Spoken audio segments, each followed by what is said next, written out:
Krishna Hare Krishna Krishna Krishna Hare Hare Hare Rama Hare Rama Rama Rama Hare Hare Hare Krishna Krishna Krishna Hare Hare Hare Rama Rama Rama Hare Hare.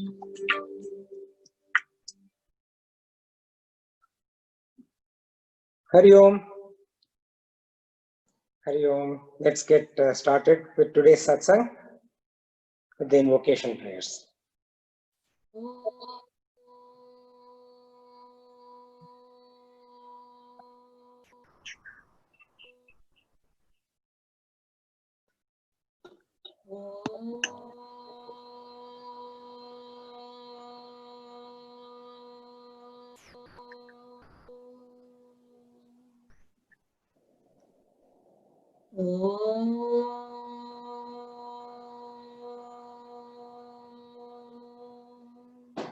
सहना भवतु सहनौ भुनक्तु सह वीर्यं करवावहै तेजस्विनावधीतमस्तु मा विद्विषावहै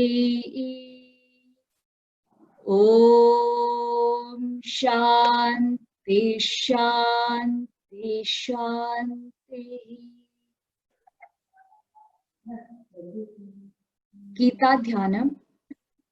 ॐ पार्थाय प्रतिबोधितां भगवता नारायणेन स्वयं व्यासेन ग्रथितां पुराणमुनिना मध्ये महाभारतम्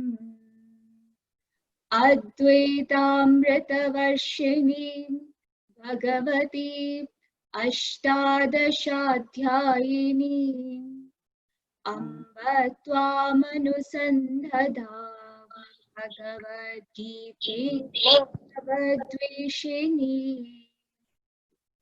नमोऽस्तु ते व्यासविशालबुद्धे पुल्लारविन्दायतपत्रनेत्रा येन त्वया भारततैल्यपूर्णः प्रज्वालितो ज्ञानमयप्रदीपः प्रपन्नपारिजाताय स्तोत्रवैत्रेकपाणये ज्ञानमुद्राय कृष्णाय गीतामृतदुहे नमः। सर्वोपनिषदो गावो दोग्धा गोपालनन्दनः पार्थो वत्सः सुधीर्भोक्ता दुग्धं गीतामृतं महत्। वसुदेवसुतं देवं कंसचाणूरमर्दनं देवकी परमानन्दं कृष्णं वन्दे जगद्गुरुं। भीष्मद्रोणतटा जयद्रथजला गान्धारनीलोत्पला शल्यग्राहवती कृपेण वहनी कर्णेटवेलाकुला। अश्वत्थामविकर्णघोरमकरा दुर्योधनावर्तिनी सोत्तीर्णा खलु पाण्डवैरणनदी कैवर्तककेशवा। पाराशर्यवचः सरोजममलं गीतार्थगन्धोत्कटम् नानाख्यानककेसरं हरिकथा सम्बोधनाबोधितम्। लोके सज्जनषट्परैरहरहः पेपीयमानं मुदा भूयाद्भारतपङ्कजं कलिमला प्रध्वंसिन श्रेयसे।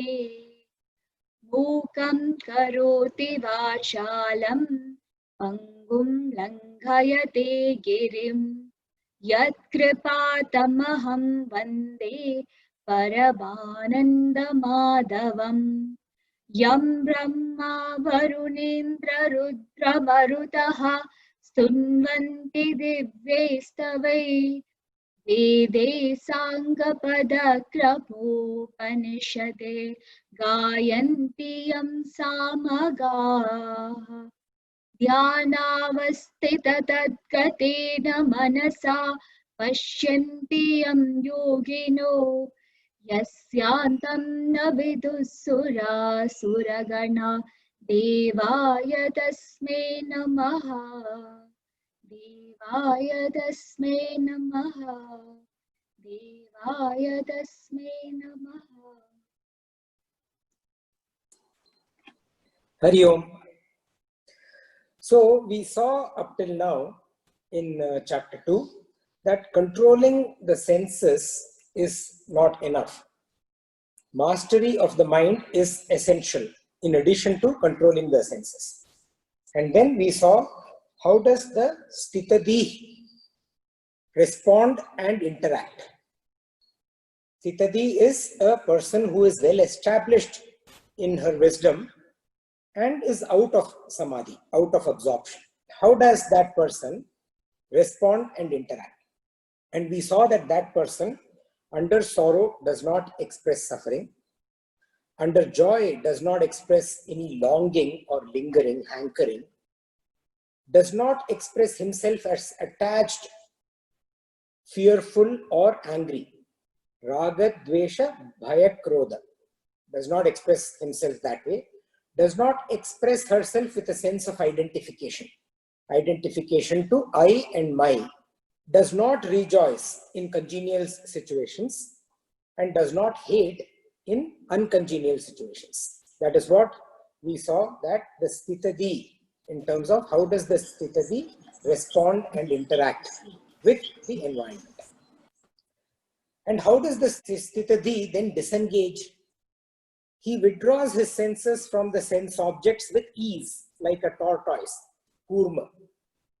And the objects of the senses, they turn away, but the lingering or the longing stays. The rasa stays, it continues. And for the person with steady wisdom, at that point in time, that person remains steadfast. And when that person remains steadfast, the longing also goes away. So even if the mind is controlled through effort, the senses take the mind away. They just like a daylight robbery, like a bank that is robbed during broad daylight.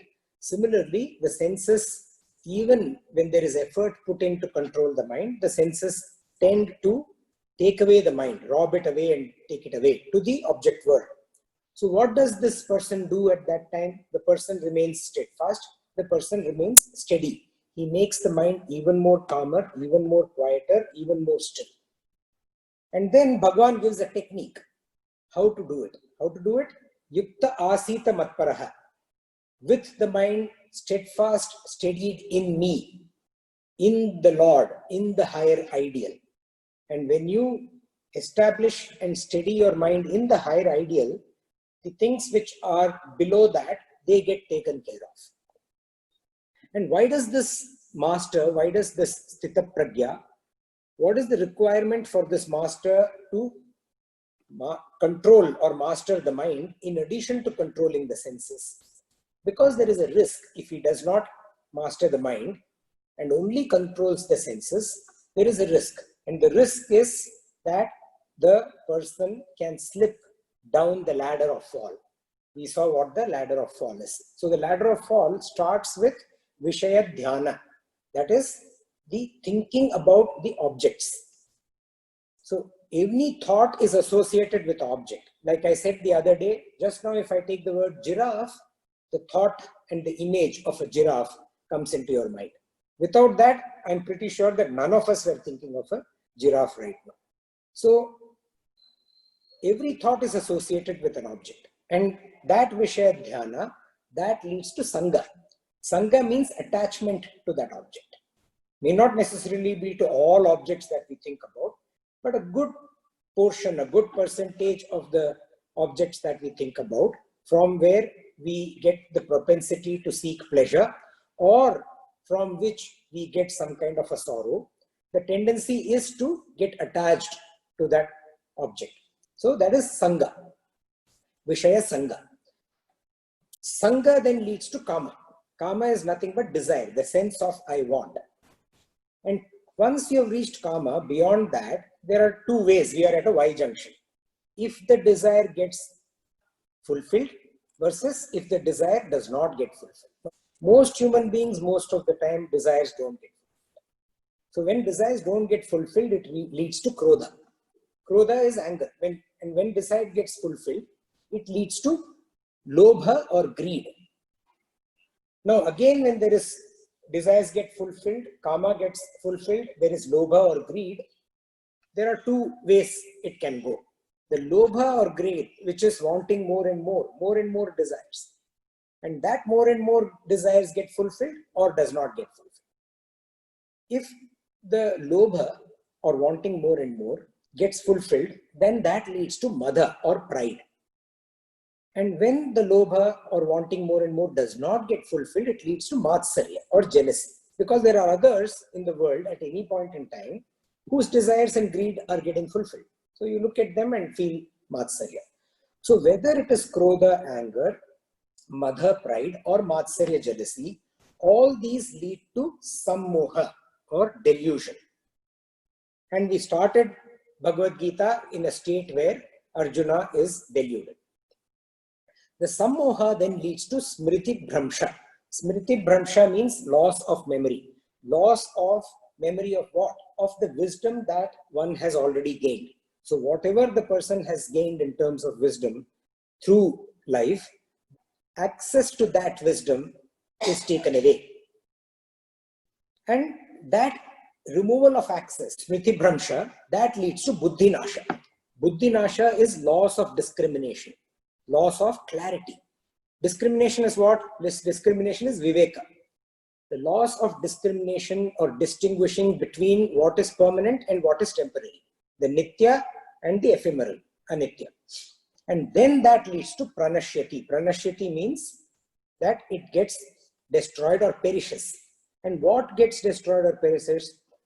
What we started off with, which is the ultimate human goal, the Parama Purushartha, the seeking of deep happiness that touches our core and long-lasting happiness that is everlasting.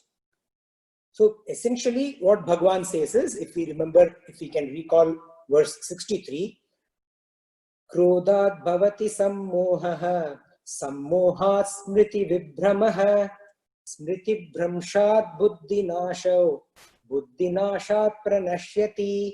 This is the ladder of fall, where it starts with the association to objects and leads to perishment of the ultimate happiness. In the second chapter, actually one of the things that we started off with almost 17 Saturdays ago, we started off with the concept called Sadhana Chatushtayam. Now, Sadhana Chatushtayam is nothing but what is required, the qualities that a person requires in order to learn. Those also get covered here. The Sadhana Chatushtayam also gets covered here. So when did we think about the sadhana or discuss the Sadhana Chatushtayam? When Arjuna realizes that he has a dosha. What dosha? Karpanya dosha.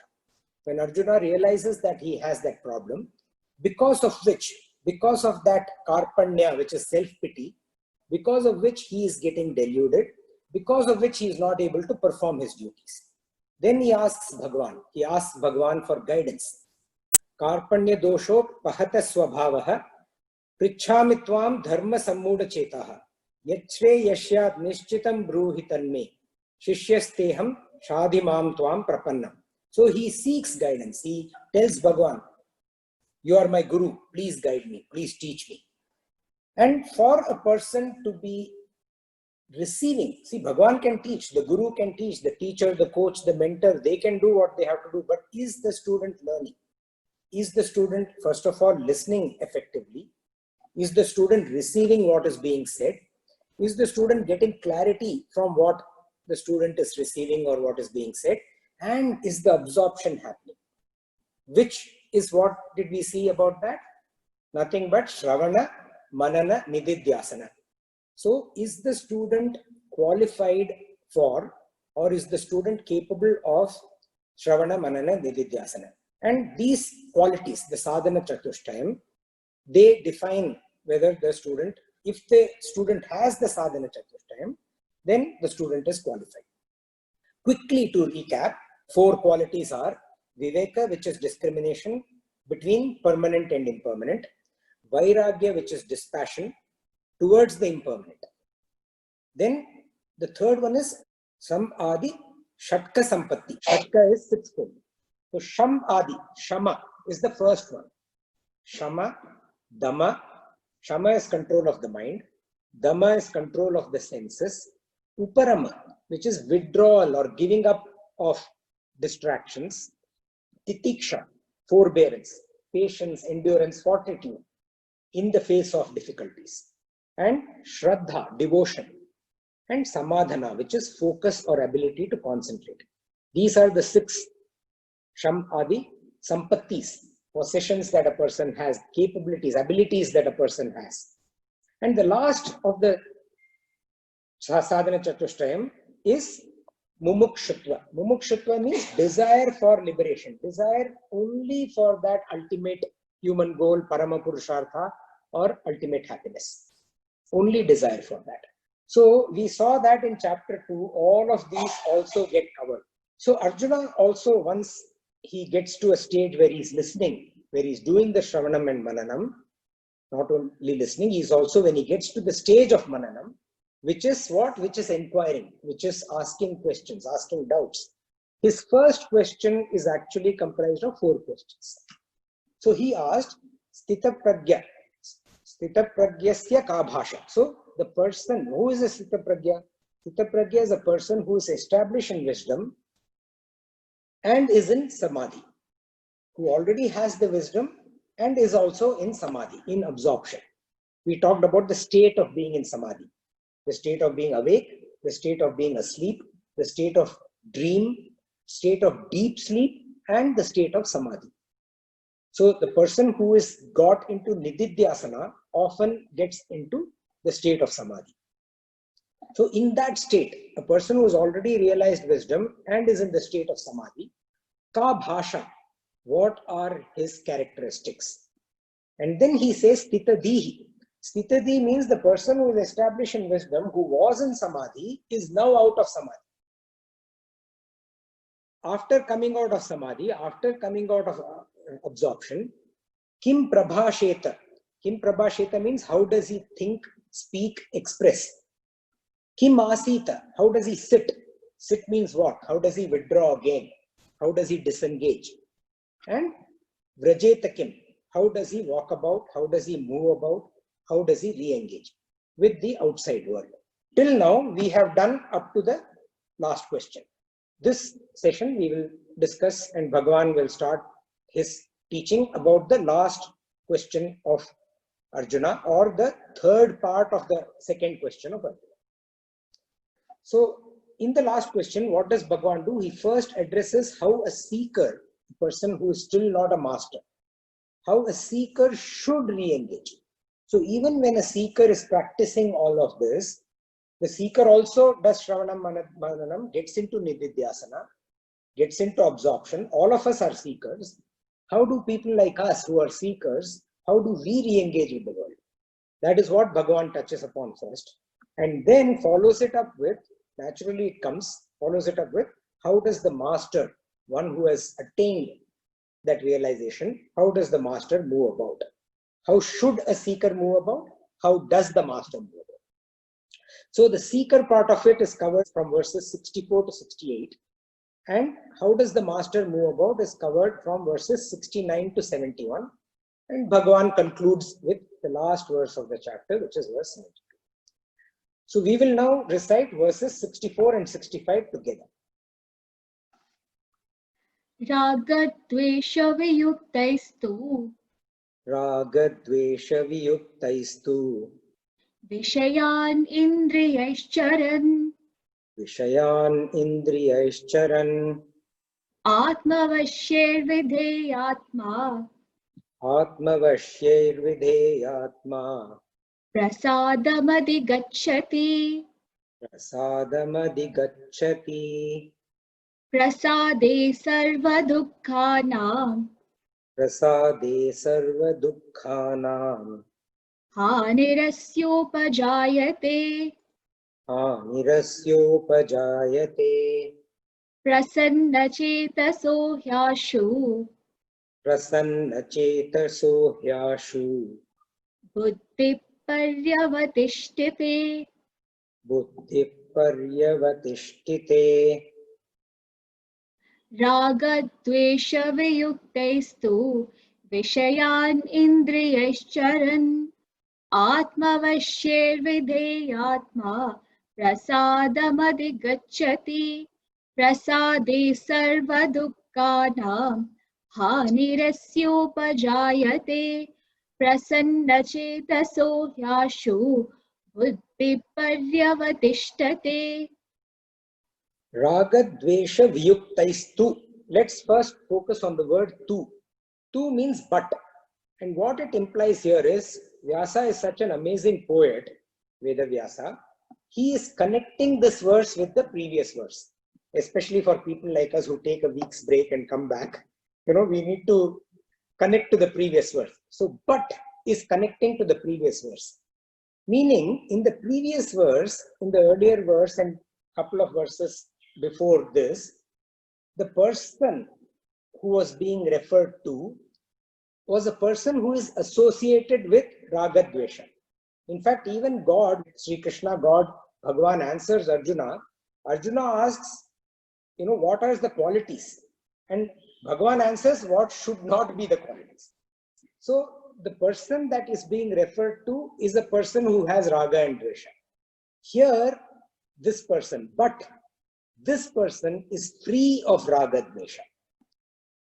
And free of Raga Dvesha means what? Raga Dvesha. Raga means attraction. Dvesha means repulsion, likes and dislikes. So this person, but now let's talk about the person who is free of attraction and repulsion. And that person what? When what? When that person is moving amongst Raga Dvesha Charan. Among the Vishayas, among the objects. When the person without attachment, without likes and dislikes, is moving among the objects, in the object world. So we often say that sannyasa means withdraw, go away, do not be involved. That's not true.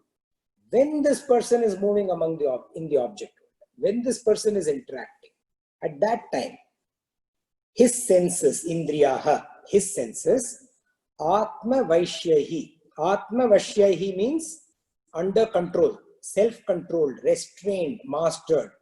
The senses are restrained. Videyatma, with focused mind and intellect, this self-controlled person then adhigacchati, attains. And attains what? Prasadam. Prasadam means equipoise, peace, calm. So the mind and intellect here is also implied to be pure. As we saw earlier, the mind has impurities. Remember the Shad Ripus, right? The impurities. So what are these impurities? These are nothing but disturbances in the mind. And when these disturbances go away, when the mind is without any disturbances, when the mind intellect instrument does not have any disturbances, no ripples, then it is pure. And purity and serenity go together. So this self-controlled person, serene, moving amongst the objects, moving in the sensual world of senses, but with her senses under control, free from both attraction and repulsion, that person attains equipoise. So I'm sure most of us, the example that I would like to give here is, most of us, especially people who run, and also people who walk, we would have experienced the immense tranquility when we go for our walk or run, at least once in a while, when suddenly, and it happens pretty suddenly. And when that tranquility comes, when it happens, we are running, let's say in this case we are running, suddenly the scenery appears very pleasing to the eyes. Okay, suddenly the sound of the waves, let us say we are running next to the ocean, the sound of the waves crashing into the beach, that appears extremely like pleasing music to our ears. The sweet fragrance of flowers that may be there, that waft into our nose. We take a sip of the water, plain water that we are carrying along, and that, to the tongue, it takes like amrit, tastes like, divinity. And the soft breeze that is blowing, it's caressing our skin, and the touch of it feels amazing. So all of that happens suddenly, And then what happens, our walk or a run or whatever we are doing, it just becomes exhilarating. We are actually physically straining ourselves, but we love it. We are enjoying it. And I gave the example of marathon runners in some other context, but even here, sometimes you're running, you run 30 kilometers, but somehow suddenly everything is exhilarating. The run is beautiful, you're enjoying. And how are we doing that? Through our senses. But where is our mind? It's tranquil. It is in an exhilarated state of, being. Calm, at peace. Beautiful dichotomy, right? A fantastic dichotomy.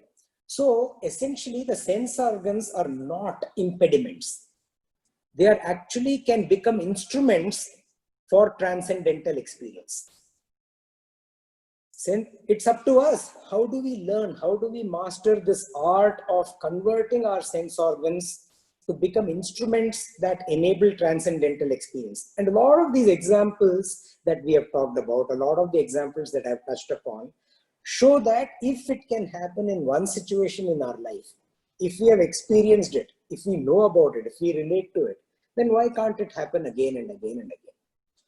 All we have to do is remember to make it happen again and again. If we do that, it does happen.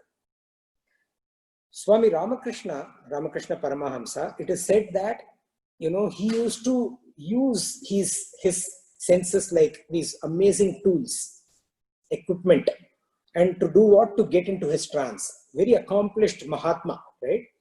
And while experiencing all the various offerings that life has to give, he used to, the sight of this green expanse, the verdure, that would take him into a trance.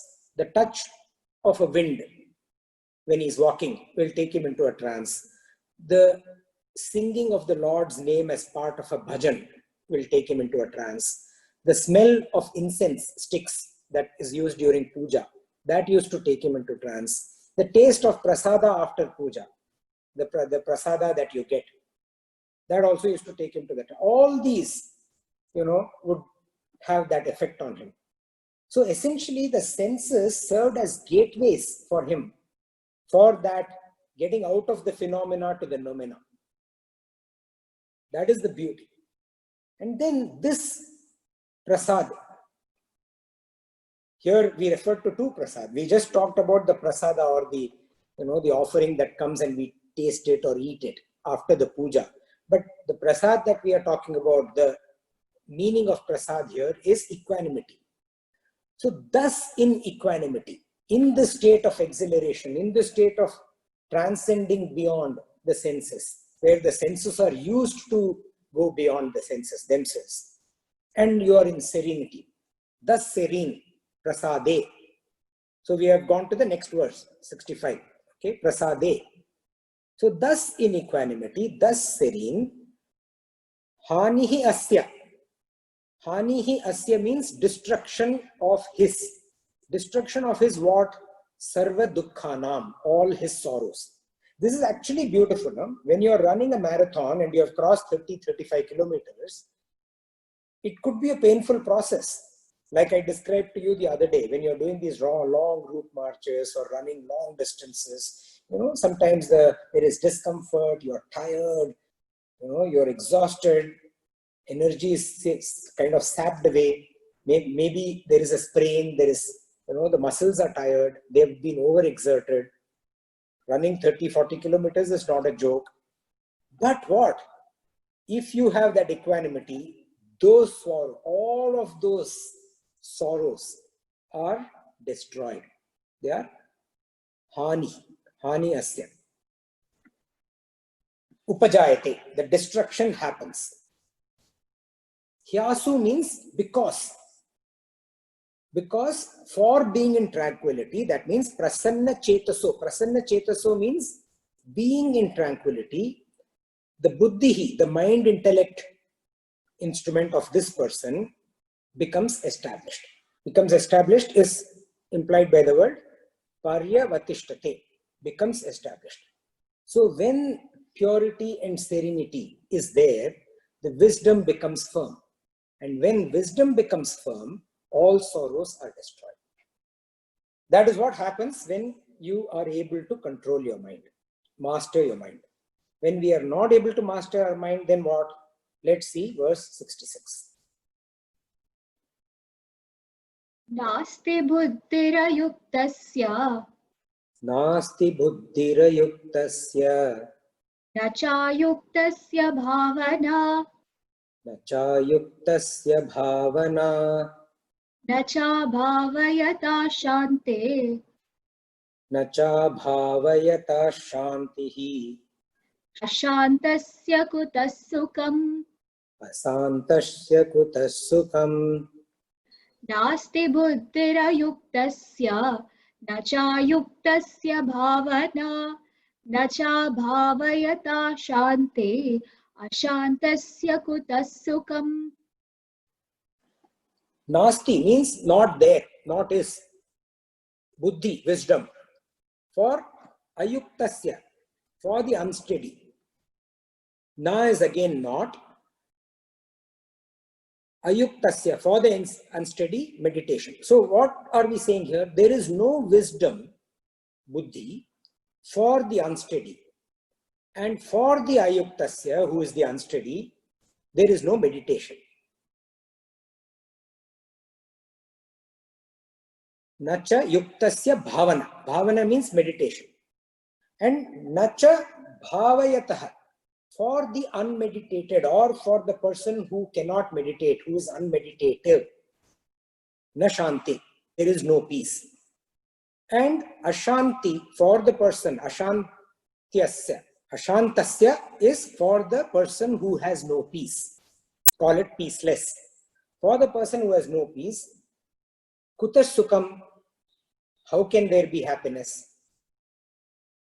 So, when there is no wisdom for the unsteady person, where you can't control your mind, when you are running away behind the senses, for that unsteady person, there is no wisdom and no meditation. And when there is no meditation, there is no peace.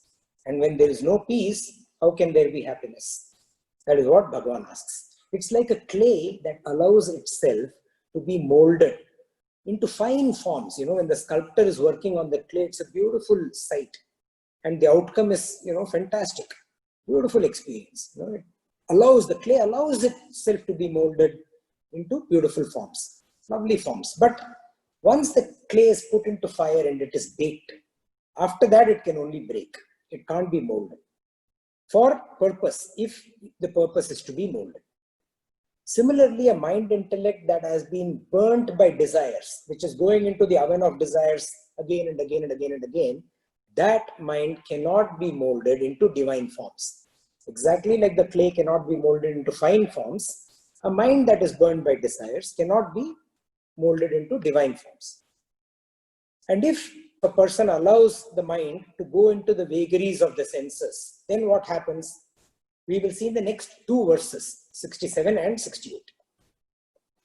Indriyanam hi charatam Indriyanam hi charatam yanmano nuvidhiyate yanmano nuvidhiyate tadasya harati prajñam tadasya harati pragyam vayurnavamivambhasi vayurnavamimambhasi tasmadasya mahabaho tasmadasya mahabaho nigrahitani sarvashah. निगृहीतानि सर्वशः इन्द्रियाणेन्द्रियार्थेभ्यः इन्द्रियाणेन्द्रियार्थेभ्यः तस्य प्रज्ञा प्रतिष्ठिता तस्य प्रज्ञा प्रतिष्ठिता इन्द्रियाणां हि चरतां यन्मनोनुविधीयते तदस्य हरति प्रज्ञां वायुर्नावमिवाम्भसि तस्मादस्य महाबाहो निगृहीतानि सर्वशः इन्द्रियाणेन्द्रियार्थेभ्यः तस्य प्रज्ञा प्रतिष्ठिता Indriyanam hi charatam. The senses which are wandering, grazing, like cows in the world of objects. Like cows go around in the field and they'll be selecting their grass. Similarly, the mind is wandering in the world of objects.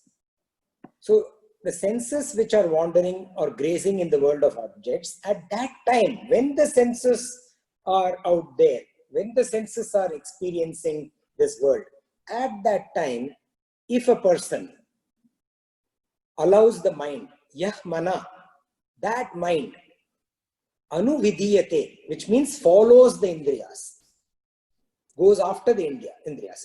See, the mind that is stable, the mind that is steady, even that mind we just saw recently, right, in the previous verse, that mind, the experiences, the sense organs, the senses actually become tools to take you to the tranquil level. But for a mind that is not steady, for a mind that is steady, it doesn't run after the senses. It can convert the senses into tools, but the mind that is not steady, it is not able to convert the senses into tools for realization. That mind, when the mind is not perfect, when the person's mind is not steady in wisdom, then what happens? Then asya pragyam, his wisdom, harati, is destroyed. So instead of the opposite of getting into tranquility, the opposite of even more becoming stronger in wisdom, the wisdom itself, which is even there, which has been gained, that also gets destroyed. Just like Iva Vayur, Bhagavan gives a beautiful example here. Iva Vayur Navam Basi. Vayur is Vayu, comes from Vayu, a strong wind. Just like a strong wind takes away the Navam. Navam is a boat. Or sometimes a strong wind in an ocean can even break the boat into smithers. So just like a strong wind can take away or break the boat into smithers, in the waters, our Ambasi is in the waters. But how can a strong wind take the mind away in the waters? It means that either the anchor of the boat is weak or it was unanchored. So an unanchored boat can be blown away, can even be broken, can be destroyed. But a person whose mind is anchored, similarly, an unanchored mind, the wisdom can be destroyed. But a person whose mind is anchored in her wisdom, the senses cannot touch the wisdom. The wisdom is able to utilize the senses, on the contrary. And Bhagavan concludes his teaching to the seeker in the next verse, where he says, therefore, tasmad, therefore, O Mahabaho, O mighty armed, in this case referring to Arjuna, and even all other seekers just like Arjuna, the mighty armed, tasya, Bhagavan says, tasya pragya, his wisdom, pratishtitha, is steady. When is it steady? Yasya, whose, indriyanam. Indriyanam means the senses of that person are withdrawn, are restrained. Nigrihitani. Sarvashaha, completely restrained, completely withdrawn. From what? Indriyarthebhya, from the sense objects. Indriyan indriyarthebhya, the senses which relate to the sense objects. The taste of the coffee. The taste is the sense, the coffee is the object. They are withdrawn from the object. That person sees the objects completely differently. And not only does that person sees the objects differently, the objects also treat this person differently. We saw that the last time, right? So not only is this person able to see the object differently, and the wisdom of this person is able to use the same senses to get into a higher level of tranquility, the objects also are different for this person. So there was this famous painter, he was very well known, his fame had traveled far and wide, and an emperor heard about this painter. And he said, wow, this man must be something really great because he's so well known. And I've heard all excellent things about him. So let me call him. And the emperor was building this new palace. And he said, I would like you to paint this wall, this Darbar wall, a huge, massive hall. I would like you to paint that wall.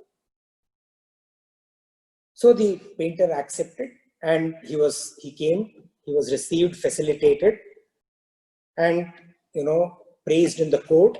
And the painter said, sir, I would like to get started tomorrow morning. The permission was given.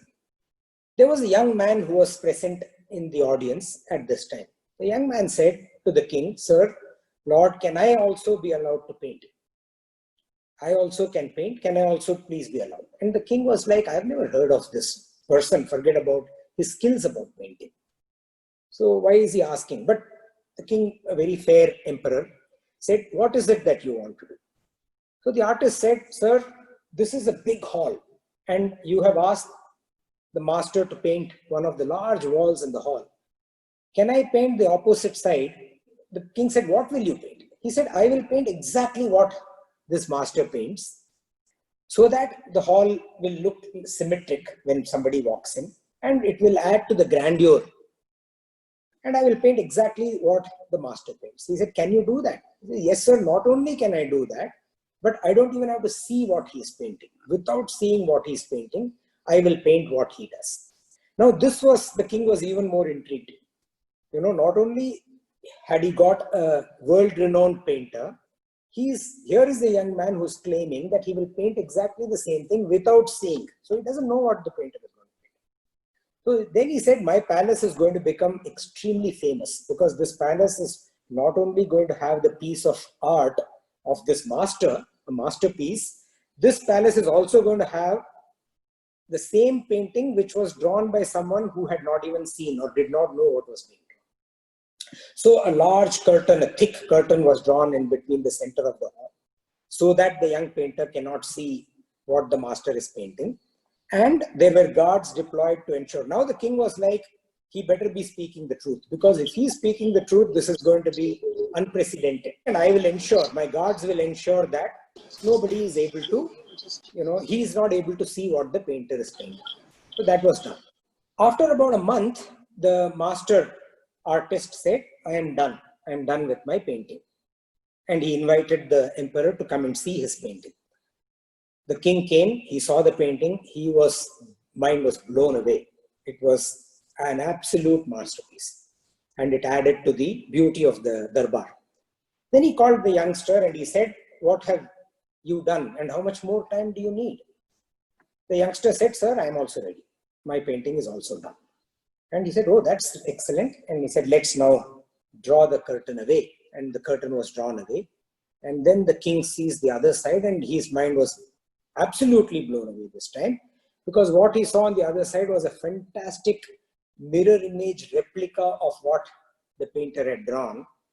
And it was absolutely beautiful. And just like the youngster said, it was, it added to the grandeur, a symmetrical masterpiece. And like I said, it was a mirror image.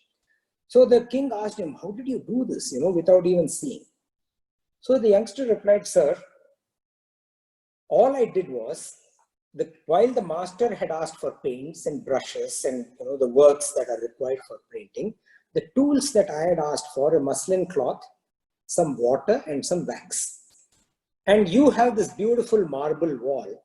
All I did was, in the time that I didn't even take a month, I cleaned and polished this wall to an extent where it would reflect the master's painting. That is all I did.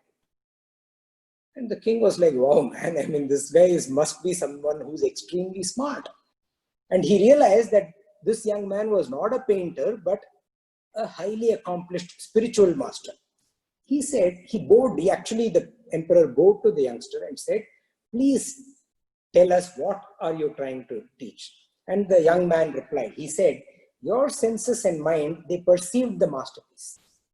There was this object, that object is the painting. And your senses and mind, your mind and intellect, they perceived it, which is a real presence. But your same senses and mind, the mind and intellect instrument, they also perceived an unreal painting, which is not really a painting. So he said, which is not, it's actually not a painting. So the object world is nothing but a reflection of one's own mind and intellect. And withdrawing our senses makes the mind and intellect clean and pure. All I did was cleaned up that wall. Similarly, if all of us clean, this is what the youngster is telling the emperor, if we all clean up our mind, remember removing the impurities. We have talked about all of that. If we are able to remove all the impurities, then the pure-minded, the pure intellect, that is what is an enabler for being steady in wisdom. We'll now go to 16 verse, the next verse. या निशा सर्वभूतानां या निशा सर्वभूतानां तस्यां जागर्ति संयमी तस्यां जागर्ति संयमी यस्यां जागृति भूतानि यस्यां जागृति भूतानि सा निशा पश्यतो मुनिः सा निशा पश्यतो मुनेः या निशा सर्वभूतानां तस्यां जागर्ति संयमी यस्यां जागृति भूतानि सा निशा पश्यतो मुनिः. या निशा, what is night? Sarva bhutanam, for all beings. Tasyam, in that night, samyami, the one endowed with equipoise, the one whose mind is samya. That person is jagarti. Jagarti is awake. And yasyam, in which jagrati, in which the bhutani, all the beings, are jagrati, which means they are awake. In that night, Sanisha, that night, this Pashyato is accomplished person. This Pashyato, sage, the Muni. Muni is sage. This accomplished sage that is night for this person. So that which is night for all beings, in that night the steady one keeps awake, the one with equipoise. And where all beings are awake, that is the night for this sage. What does this mean? Is it really day and night? It means that night here implies what is not seen by Sarva Bhutanam. What is not seen is what you're ignorant towards, what is on the other side of the wall. Oftentimes, when you have experienced something, when let's say we have been to Paris, we know how Eiffel Tower looks, and we are talking about it to a person who has not seen it, the person is ignorant about it. So a person who is ignorant and keen to learn is eagerly listening to our description of the Eiffel Tower. But a person who is not seen it but thinks that you know, that person is trying to argue with the person who has seen it. So the people who are ignorant can either be willing to learn or be oblivious of their ignorance and lead life in a sense of argument against what is reality. So the term night implies ignorance. So among that ignorance, this person with equipoise is awake. He is awake to the realities when there is ignorance all around him. He is awake to the truth when there is ignorance all around him. And then what all beings are awake to, Jagrati, what all beings are awake to, implies all the elements that are connected to the senses. So we are all awake to what is connected to our senses. The Shabda, Sparsha, Rupa, Rasa, Gandha, which is the sound, the touch, the vision, the taste, and the smell. So this is what we are all awake to. And to that, to which our minds get pulled away, to that the sage, though aware of all of it, and though he is able to use them as instruments, does not allow his mind intellect to be tingled by them.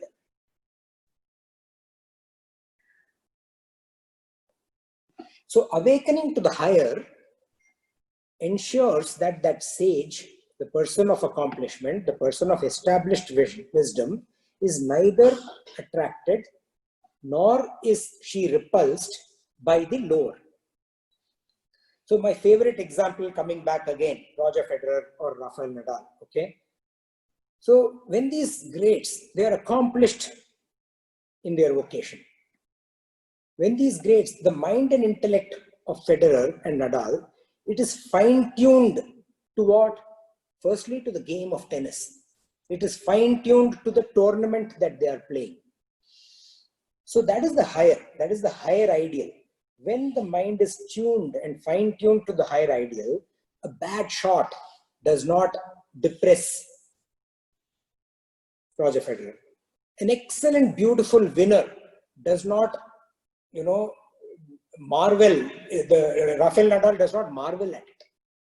So neither are they carried away by mistakes, nor are they carried away by marvels. And when that happens, how does it help them? It helps them stay focused on the higher ideal. And that is the difference between the winner of the tournament and the guy who does not win.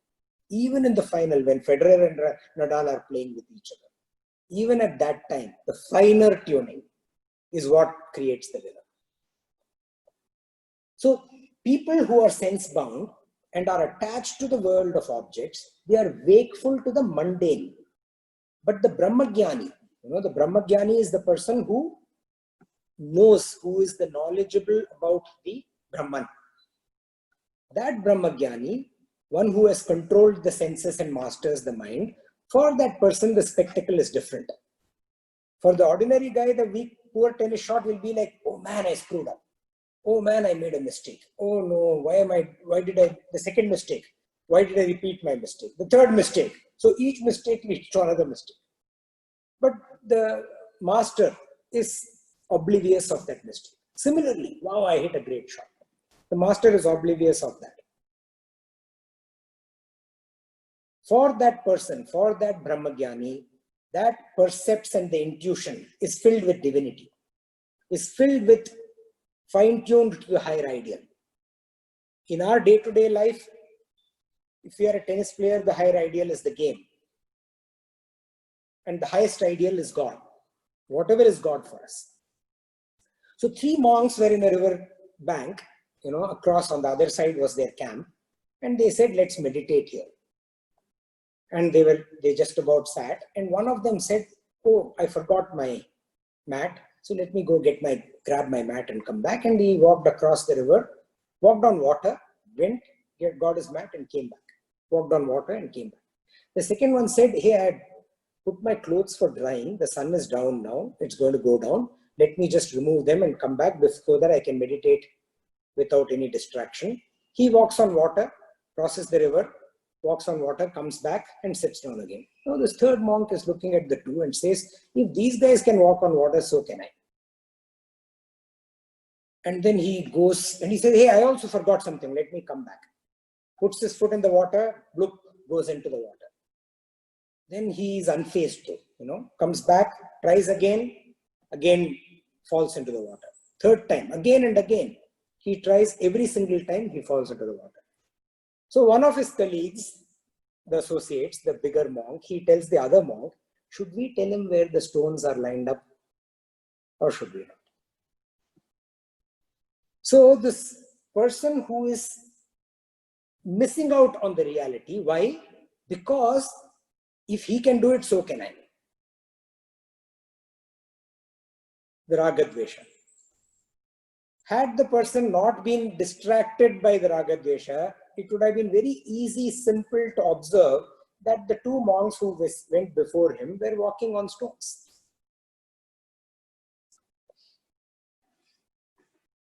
We will recite the 70th verse.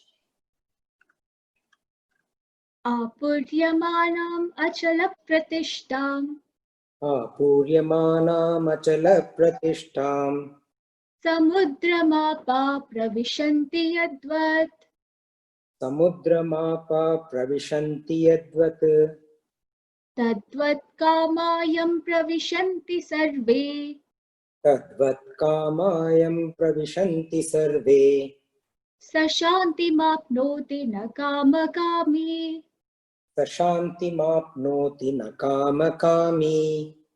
Apuryamanam achala pratishtam samudrabapa pravishanti yadvat tadvat kamayam pravishanti sarve sashanti mapnoti na kamakami. Apuryamanam samudram achala pratishtam samudram.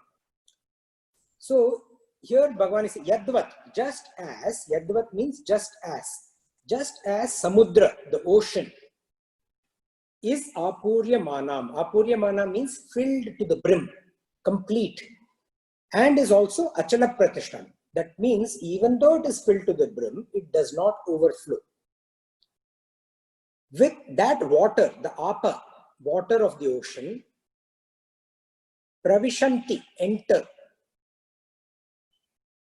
It does not flood the land. It does not enter the land. Even though the ocean is up to the brim with water, it does not overflow and the water does not enter the land.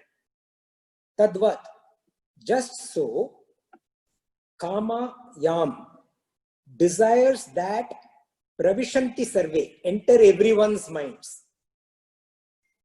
Sa shanti mapnoti, this person, he, sa is he is referred to this person. He is not what? He is not kamakami. Na kamakami. He is not the desirer of desires. Kama, kami.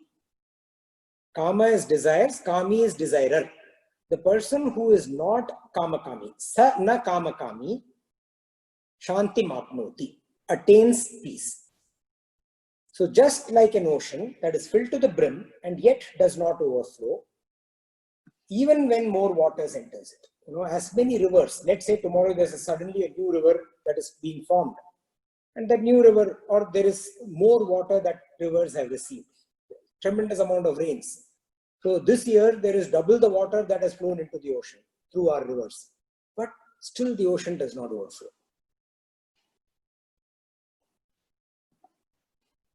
The water does not flood the land.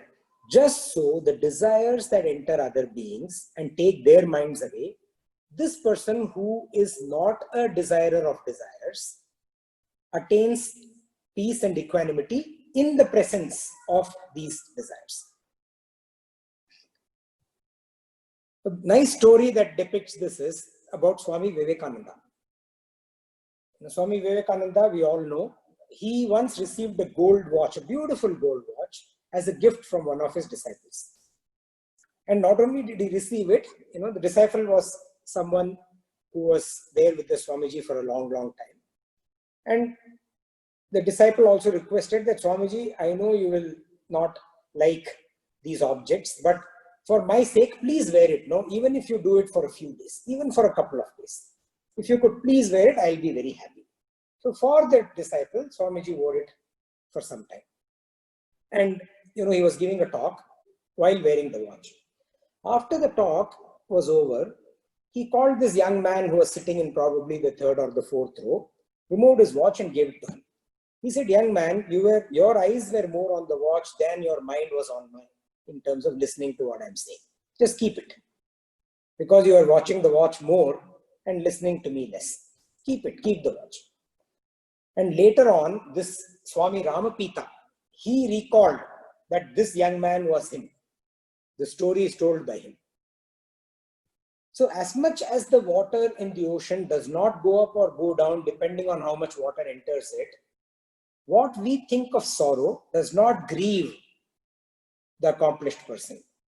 And what we think of as joy does not exhilarate him. Such a person attains equanimity. And how does this person move about? So the question was that, Vrajeta Kim, how does this person move about? That is in the next verse.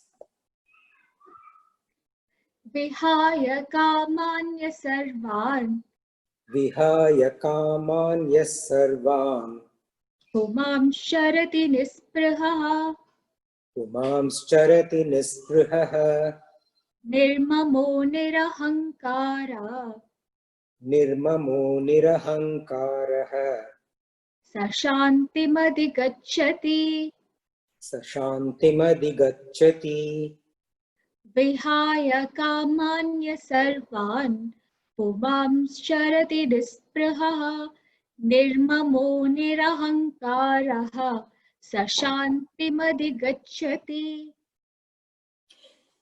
Ya Pumam charati. That man, Pumam is man. Ya that Pumam man charati moves about. Moves about after doing what? Sarvan Vihaya Kaman. After abandoning all desires. So when this man moves about after abandoning all desires, Nisparaha, free from all longing and attachments. So this person is moving around, going about, abandoned all desires, free from all attachments, free from longing.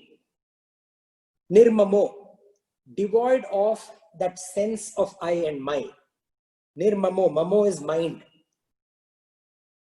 Without that sense of mind. Nir ahankara. Ahankara is ego, without ego.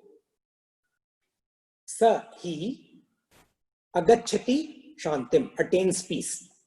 So that man who moves about in the world, abandoning, actually naturally not having desires, and goes about his work, moves around in the world and goes about, continues to do his work, goes about his work, free from longing and attachments, devoid of notions of I and my, notions that are pertaining to the mind, without identification to I and mine. And identification is what that leads to ego. So when a person is without identification, ego also goes away. That means without ego, nirahankara. That person attains peace. So it's like when a, for me a brutal example, but yes, still, when a goat is slaughtered, its body shakes for a while.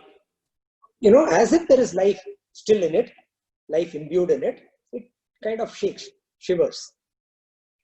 Similarly, when the ego of a jnani, undergoes slaughter before she attains realization. So the ego needs to be slaughtered before she attains. However, a trace of the ego still remains because you have to go through life. You have to carry on bodily sustenance. So the trace of ego is what makes Swamiji wear that gold watch to please who? The Sishya, to please the disciple, to please someone, who has been with him for so long. So the trace of ego still remains even though the ego is slaughtered. But that trace has no power to bind her to the worldliness. It has no power.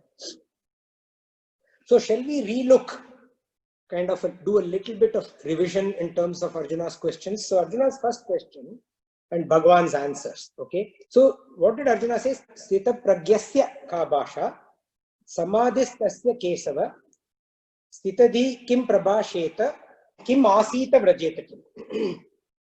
So what is the nature of the man of realization who is in samadhi? Bhagavan gave the answer, stillness of the mind and fulfillment in the self. So Bhagavan's answer is that a person, a man, a human being of realization who is in samadhi, the nature of that person is depicted by stillness of the mind and fulfillment in the self. What is the nature of the man of realization out of samadhi? Sthitadi. And this has three parts. How does she respond? And Bhagavan says the person's response is free of attachment, fear, and anger. In sorrow, no expression of suffering.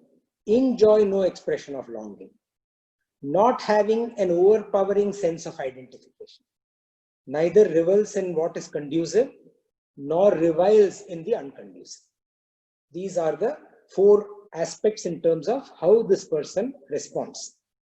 How does she reabsorb is the next part of the question. And Bhagavan says effortlessly reabsorb.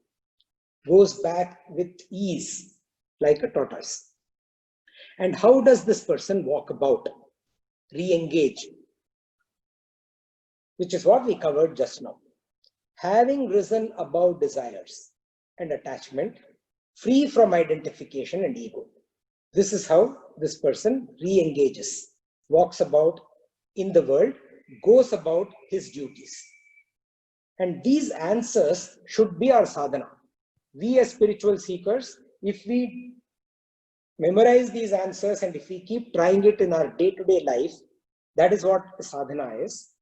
That is how we will attain progress in our journey of spirituality.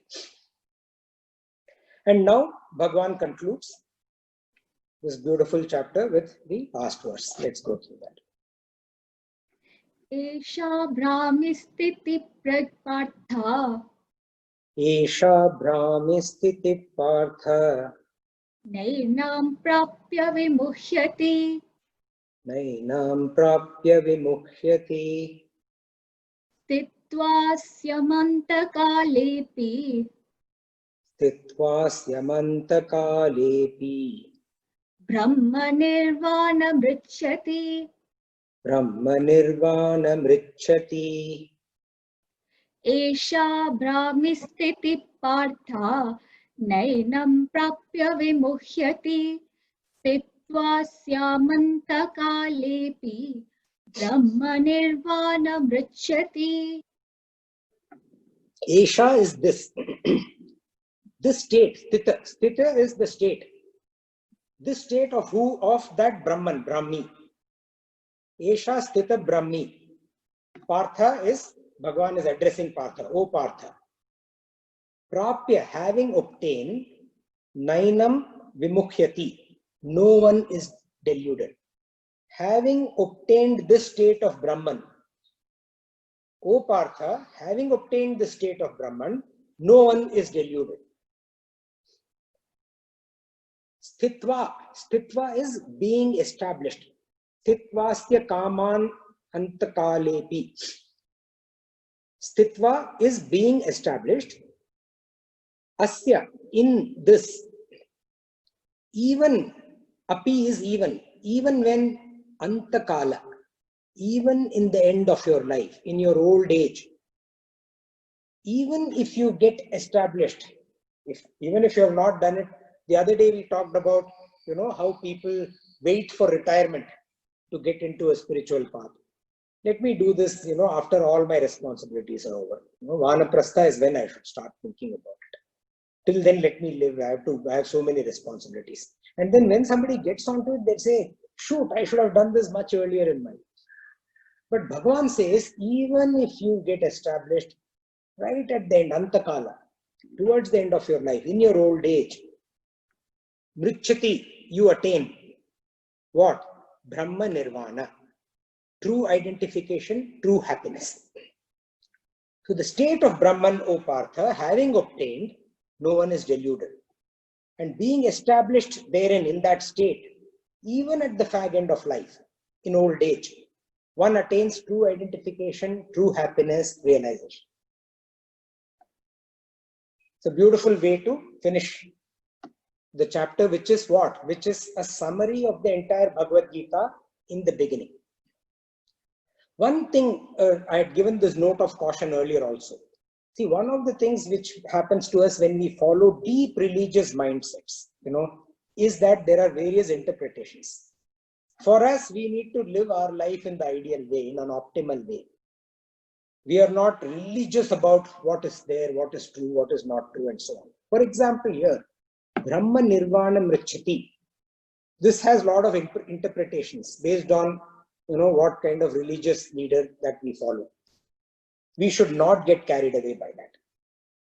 So some people interpret this as, where we merge on to the Lord, where we become one with the Lord, where we become, like the wave merges to the ocean, we become one with the Lord. Some people interpret it as, where we get to the feet of the Lord. So whether it is Aikyam, whether it is Sharanagati, is it relevant to us right now in our day-to-day life? Remember what God has told us. Karmanye vadhikaraste ma phaleshu kadachana ma karma phala heturbuhu ma te sangotsva karmani. While you are doing your duty, don't think about the result. We are all living our life. How does it matter whether we merge into God or we fall at His feet? When it happens, it will be divine anyway. So if we focus on that today, we will get diverted away. That is what Bhagavan cautions. He cautions us. Don't get diverted by the result. So this is, from my side, we should not, lot of people will try to do that. Some people will tell us, we'll merge. Some people will tell us, we'll go Sharanagati. I came to that. Let's just focus on doing. Let's just focus on getting control of our senses, mastering the mind, leading a more calmer, peaceful, effective life, making sense in what we are doing and how we are doing, and whatever is right will happen.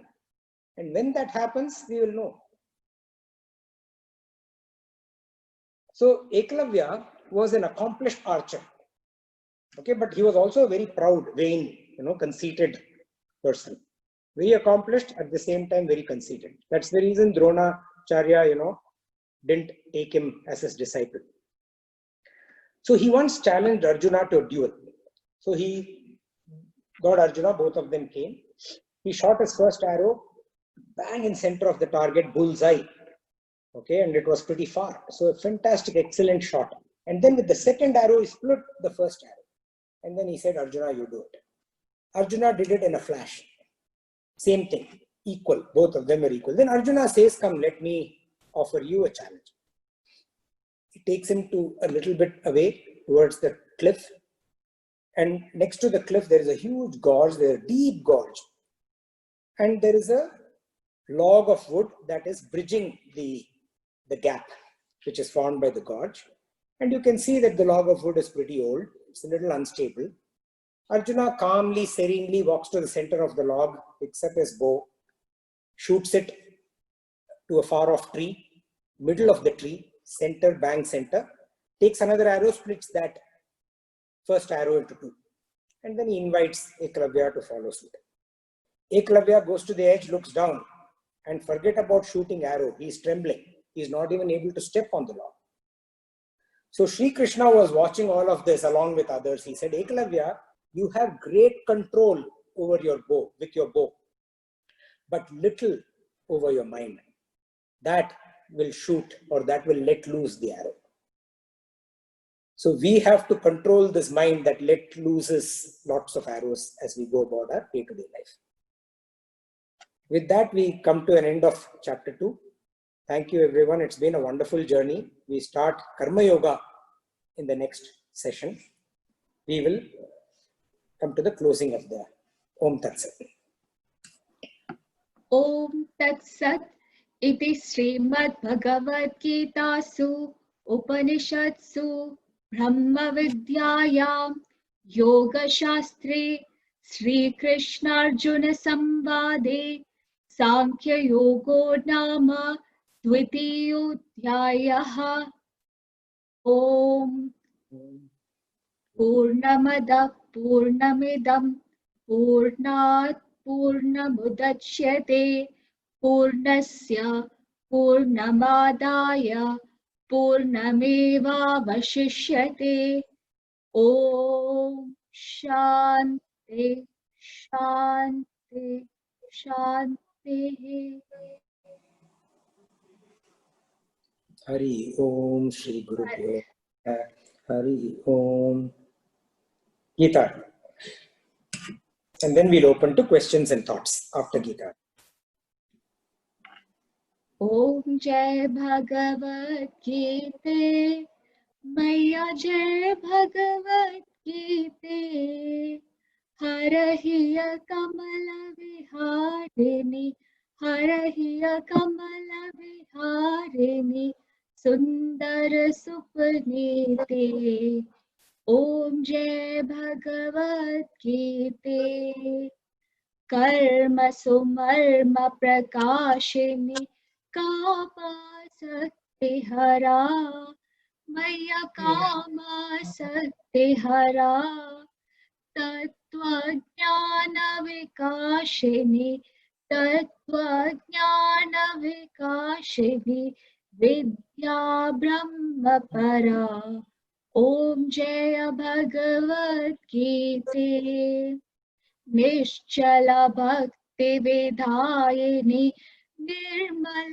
Malhari मैया निर्मल मलहारी शरण रहस्य प्रदायिनी शरण रहस्य प्रदायिनी सब विधि सुखकारी ॐ जय भगवत गीते राग द्वेष विधारिणी कारिणी बोध सदा मैया कारिणी बोध सदा भव भय हारिणी तारिणी भव भय हारिणी तारिणी परमानंद प्रदा ॐ जय भगवत गीते आसुर भाव विनाशिनी नाशिनी तम Rajni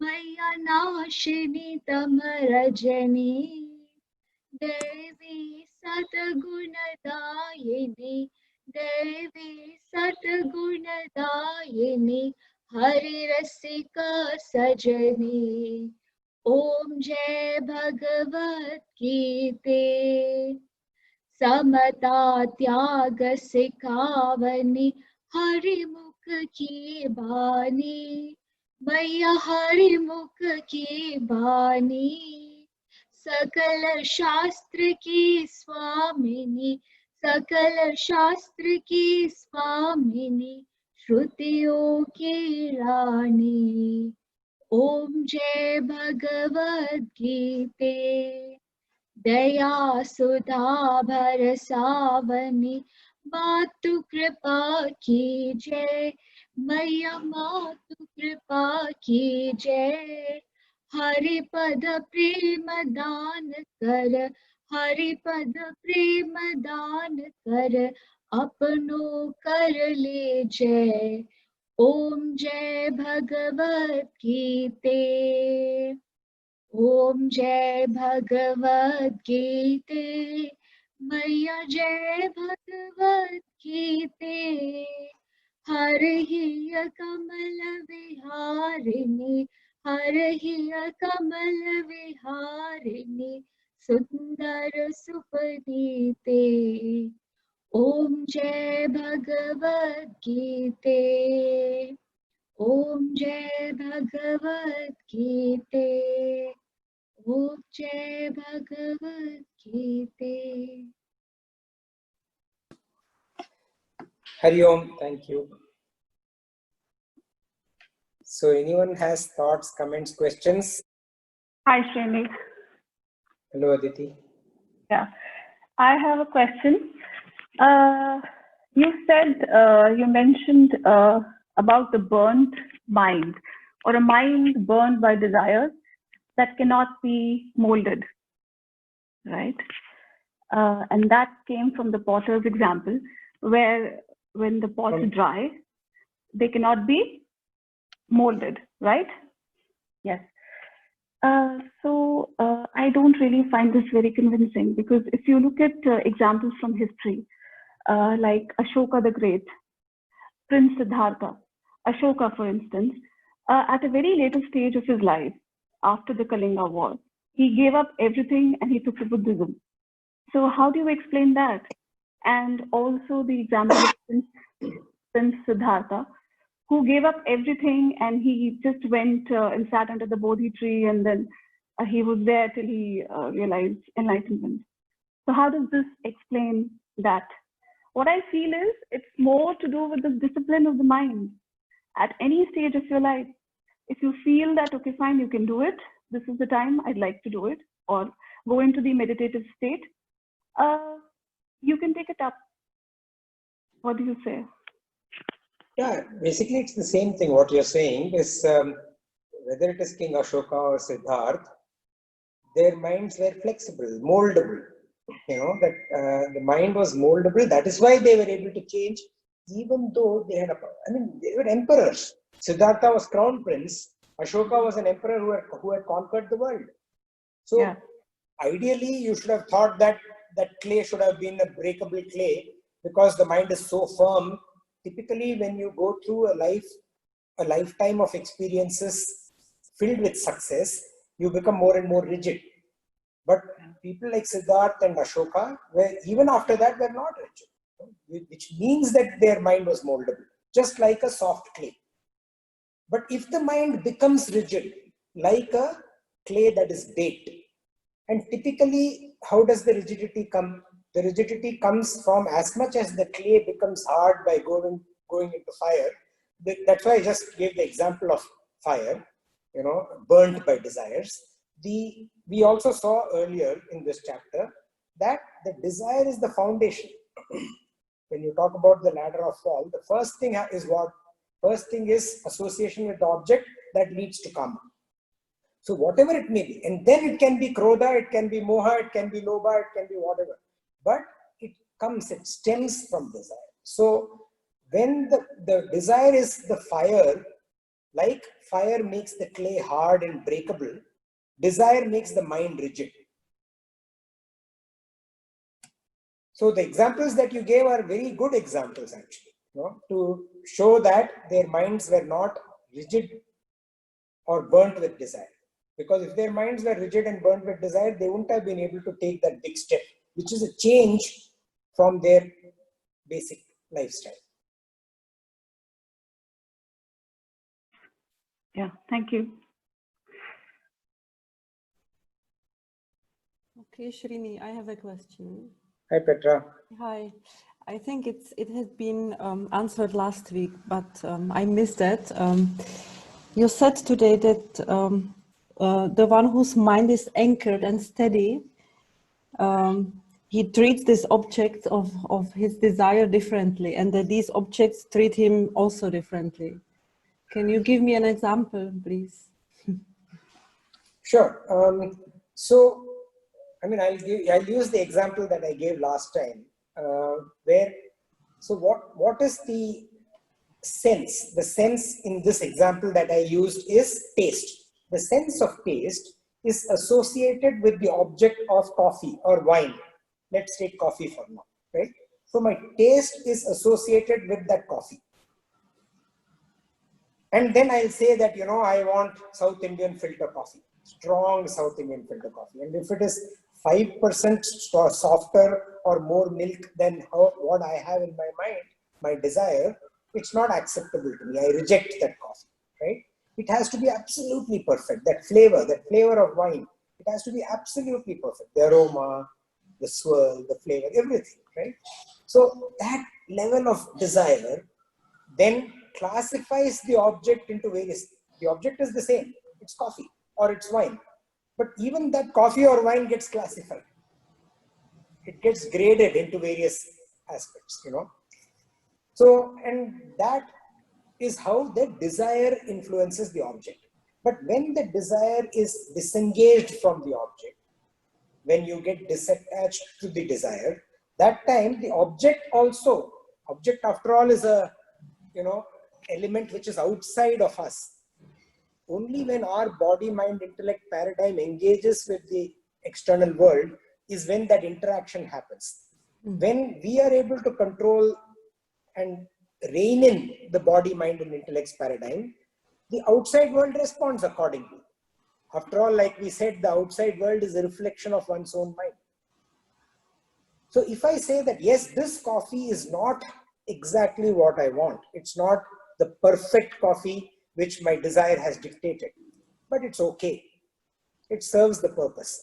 Then the object will also adjust to that perception of the mind.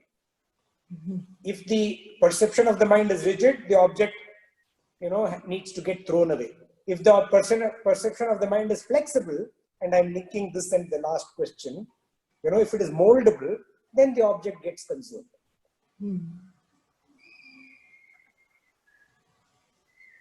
Okay. But doesn't it mean that I have to compromise on my everything? That's a very good question. So it's a choice that we have to make. Okay, what do we compromise on and what do we do not compromise on? And normally what Bhagavan teaches us is, do not compromise on the higher ideal. One, do not compromise on what is associated and linked to the dharma.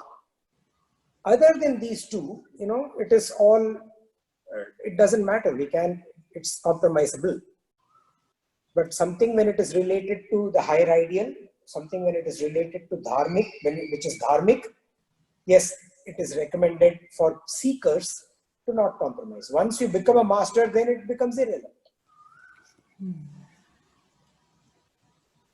Okay, I have to think about it again. Thank you, Srini. Srini, Deepak here. I was thinking Gita is such a tremendous source of knowledge, right? Most of the books, most of the sources, they will give you a solution to a pinpointed problem or something, yeah, which is relevant in this time, in this age, in this in this birth. Gita is taking you, giving you a solution which is going beyond this this birth. Yeah, I don't know. Is there any other source of this kind of knowledge? Yeah, which takes you beyond. So it's definitely, I mean, what's going through it many times. Absolutely, yes. In fact, I'd like to. This is probably the third time I'm going through it, and I wouldn't mind going through it more 18 times. And why Gita is ideal is, obviously the Upanishads are there. You can even read the Vedic verses and all that. But Gita is set in an environment that is similar to our lives. A person who is a karma yogi, a person who is dealing with day-to-day lives. So, whereas a lot of the others are, Upanishads are read in a more saner, in a more quieter, environment where you are, in the feet of the Guru, in a Gurukul, that kind of an environment. Bhagavad Gita, you can read, learn, understand, relate as you go about your day-to-day life. So that is why, to me, and I'm the infinite person, who's saying that people like Mahatma Gandhi have said that, Bhagavad Gita has helped him make more meaning out of his life and also helped him take more effective decisions in his life. So I think this is the best. Thank you. Aditi, hi. Yeah, hi. I have another question. We spoke about flexibility. We spoke about being moldable, malleable. How would you, in the modern context, how would you draw a line between being flexible, moldable, and being gullible, which is not a very sought for quality, and also at the same time not being taken advantage of? As in, you are moldable, flexible, but at the same time, you're not being taken advantage of. It's a beautiful, great question. Thank you. I'm just pausing for a little bit because there's aircraft which is... yeah, so that comes from the steadiness of the mind and the steadiness. That's why Bhagavan again and again and again, the steadiness, the established person, the steady person. So the only thing that prevents you from becoming gullible while you are flexible is how much steady you are, how much firm you are in your own wisdom. The firmer you are in your own wisdom, you're able to be flexible and able to interact with the world more effectively without the world taking advantage of you. The lesser you are steady, the more the world can take advantage of you. So the trick lies in the Sthita Pragya. That's right, Sthita. How well established is this Pragya? So that is a Sthita Pragya. Established person. Established person. Established in what? Established in your wisdom. So yes, so I would say focus more on how stable. If you get swayed away easily and you're compromising on your wisdom, that means you're becoming gullible. But if you are firm, then you will not compromise on the wisdom that's there, that's available for you to use. Isn't that a matter of one's perception? I might Isn't think that I'm- a? Isn't Sorry, that I a missed matter you. of? Isn't that a matter of one's perception? I might think I'm wise, but someone else who's looking at me from a distance might feel I'm not. So how do I take care of that? I think wisdom is a matter of one's perception. It's how you perceive. It is a matter of your perception, but Yeah. after the event is over, if you feel gullible, if you feel that you were taken care of, obviously your perception was wrong. So by practice, so that is why it says by practice, we have to practice. Remember Vyavasayatmika Buddhi, we read that. Vyavasayatmika Buddhi is we have to take a vow at times. That this is how I will be, this is what I will do, And that practice, so I learned the last time I was like this, and when this perception was there, later on I discovered that I was taken advantage of. So next time I'm not going to allow that. So yes, it is a matter of perception, but whether the perception is right or wrong, time will tell. Okay, thank you. So if time reinforces your perception, continue on that path. If time tells you that that perception was wrong, change your path. Anyone else? Okay, thank you all. Hari Om. We'll see you next week. I think the next week would be our 18th continuous. One thing is great. All of us, we have not taken a break. And thank you for everyone who has enabled that. And next time we will 18 chapters of the Bhagavad Gita. We talked about the significance of number 18. Next time will be the 18th sequential in a row satsang. Hari Om. Thank you all. Hari Om.